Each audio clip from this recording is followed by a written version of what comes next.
ఆచరించవలసినటువంటి రెండు భౌతిక ధర్మము, ఆధ్యాత్మిక ధర్మము అందరూ ఎదగడానికి రెండు సమాన స్థాయిలో ఉపయోగపడతాయి.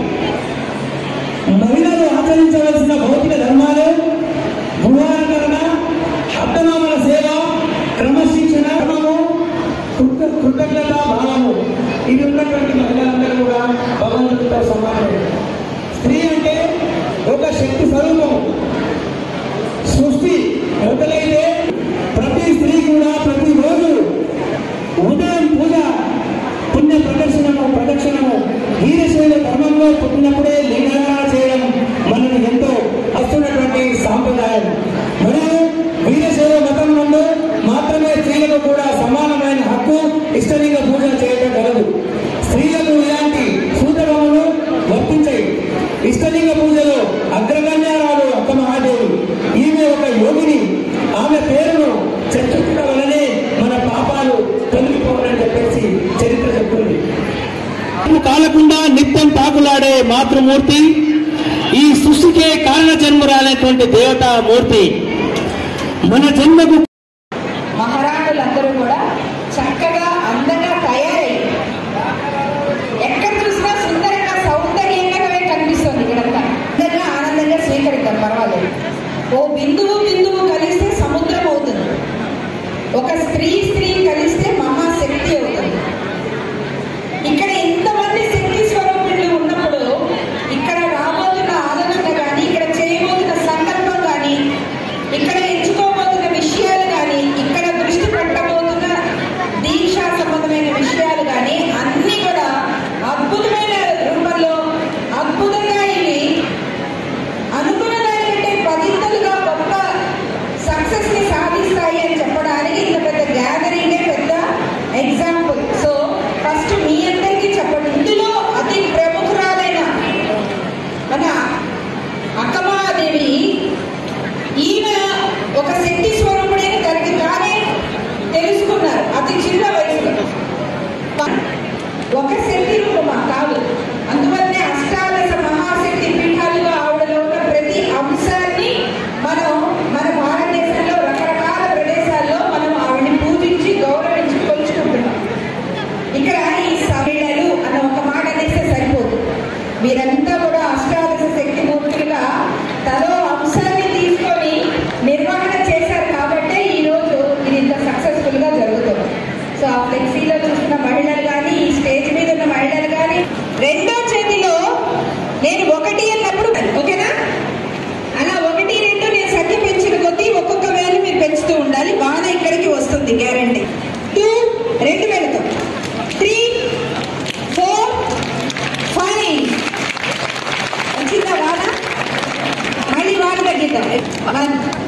వాన ఆపేసామండి, ఎందుకంటే బట్టలు తడిసిపోతే కష్టం కదా. సంసారమా మాధుర్యం సోకలా అనుకుని కొంతమందికి మేడం అన్నట్టు మొత్తానికి సాధికారత, సమానత్వం. అసలు నేను ఈ లింగాయత్ కమ్యూనిటీ అంటే ఏంటి, వీరశైవ లింగాయత్ అంటే ఏంటి అని చదవడం మొదలు పెడితే నాకు చాలా క్లియర్ గా కనిపించిన ఈ రెండు అంశాలు, ఈ రెండు ఏది, ఒకటి సమానత్వం, 2 సాధికారత. ఆశ్చర్యపోయాను. 1100 అంటే సుమారు 1200 శతాబ్దంలోనే ఇంత అద్భుతంగా ఒక సమాజాన్ని నిర్మించడానికి,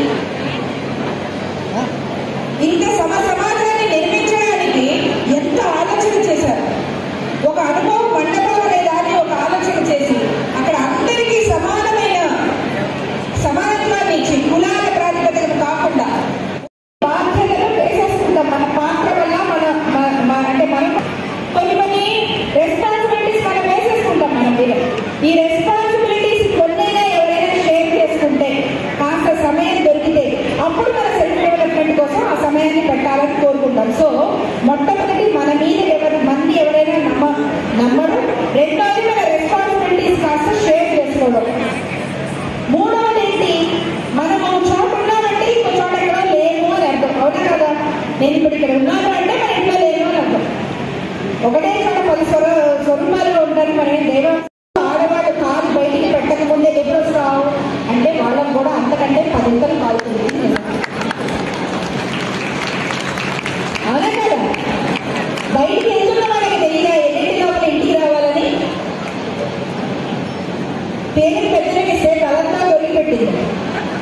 वो साहब बताओ ना कर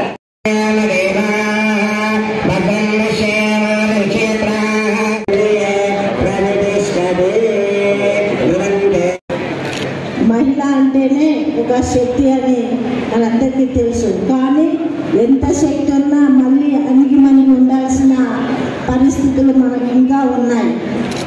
ఎంతమంది చెప్పినా ఇంకా అన్ని ఉండాల్సిన 4 గోడల మధ్యలో కూడా ఇంకా నలిగిపోతూనే ఉన్నాం. అది ఆర్థికంగా, సామాజికంగా, రాజకీయంగా అన్ని రంగాల్లో ముందుకు రావాలి అని ఎన్ని చట్టాలు వచ్చినా కానీ మళ్ళీ మనం అనుభవించేది మాత్రం సున్నా. ఇంతకుముందు మేడం గారు చెప్పినారు, ఎన్ని పదవులు వచ్చినా భర్తలే అది వాళ్ళే నడిపిస్తారు ముందుండి. మరి అలాంటప్పుడు మహిళలకు ఎందుకు మరి ఇంకా పదవులు ఇవ్వడం? అట్లాగే వాళ్ళు ఇంట్లో కూర్చొని వంట చేసుకుంటే సరిపోతుందేమో. కానీ మాకున్న తెలివి, నేను నిజంగా చెప్తున్నా, మహిళగా పుట్టడమే ఒక అదృష్టం. మహిళ అంటేనే దేనికైనా సిద్ధం. మంచి చేయడానికైనా మహిళ, చెడు చేయడానికైనా మహిళ. మన పురాణాలు చూడండి, వేదాలు చూడండి. రామాయణం ఎలా నడిచిందంటే ఒక సీతతోనే నడిచింది. మహాభారతం ఎట్లా నడిచిందో మహిళతోనే నడిచింది. ప్రతి ఇల్లు కూడా బాగుపడ్డది అంటే అది మహిళదే పాత్ర. మరి నష్టపోయినామంటే కూడా మహిళదే పాత్ర. కాబట్టి మహిళని ఏ విధంగా చూసుకుంటే, ఎంత మంచిగా చూసుకుంటే ఆ ఇల్లు అంత బాగుంటుంది, ఆ దేశం బాగుంటుంది. మరి అన్ని రకాలుగా కూడా సుఖ సంతోషాలతో ఉండొచ్చని మరి పెద్దలు చెప్తారు. ఎక్కడైతే స్త్రీని గౌరవిస్తారో అక్కడ సిరి సంపదలు ఉంటాయని చెప్తారు. ఇది నిజం. కాబట్టి పురుషులందరూ కూడా, తమ్ముళ్ళందరూ కూడా మరి ఇంట్లో ఉన్న అక్కను కానీ, అమ్మను కానీ, చెల్లెలు కానీ, వదినలు కానీ, కోడలు కానీ ఎవరైనా ఉండని వాళ్ళను గౌరవిస్తే మీకు అంతకంటే ఎక్కువ గౌరవం దక్కుతుంది. జగద్గురు పంచాచార్య మహాస్వామి సంపూర్ణ ఆశీర్వాద అనుగ్రహ ప్రసిద్ధిరస్తు తదాస్తు. महिला दिन के अवसर पे इनवाइट किया, इसलिए थैंक यू सो मच. यहाँ पे आके बहुत अच्छा लगा, सबको मिलके बहुत अच्छा लगा. यहाँ के लोगों ने बहुत अच्छा बड़ा प्रोग्राम किया है, इसलिए उनका धन्यवाद करती हूँ.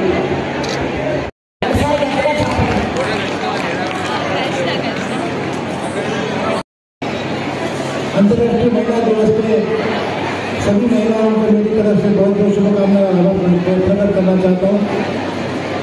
इंटरनेशनल वुमेन डेज के अवसर पर बताना चाहता हूँ, 8 मार्च को अमेरिका में एक आंदोलन हुआ था. आंदोलन में ये डे बनाने का डिसाइड होगा था, क्योंकि उस टाइम पे वो लोग आंदोलन करके महिलाओं को सम्मान मिलना चाहिए, समान अधिकार मिलना चाहिए, इसलिए एक दिन बनाने का काम किया.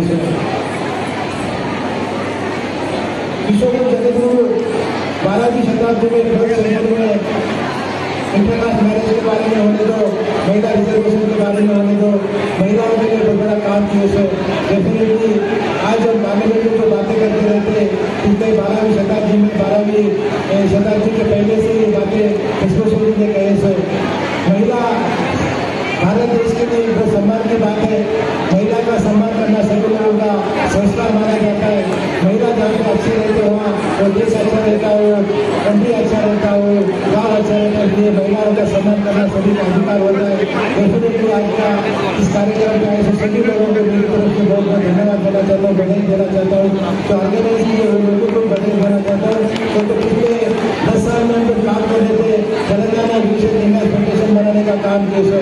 और फेडरेशन के अंदर में सभी तेलंगाना के कोने कोने के विदेशों भाई बहने जाए जमा होकर एक अच्छा संगठन बना के बहुत बड़ा काम हमने पिछले 10 साल में काम किया है. आने वाले दिनों में भी हमारे जो भी इश्यूज है वो इश्यू आगे लेके समाज के लिए जरूर काम करेगा और समाज के अच्छे के लिए, विकास के लिए इससे भी ज़्यादा काम करने की कोशिश की है. और 10 साल में जो लोगों को आपको जो सहकार मिला है, कॉर्पोरेशन मिला है, जो आप मेरे साथ काम करने के लिए हमेशा मेरे साथ रहे, और सभी लोगों को मेरी तरफ से बहुत बहुत बधाई देना चाहता हूँ, धन्यवाद देना चाहता हूँ. Thank you.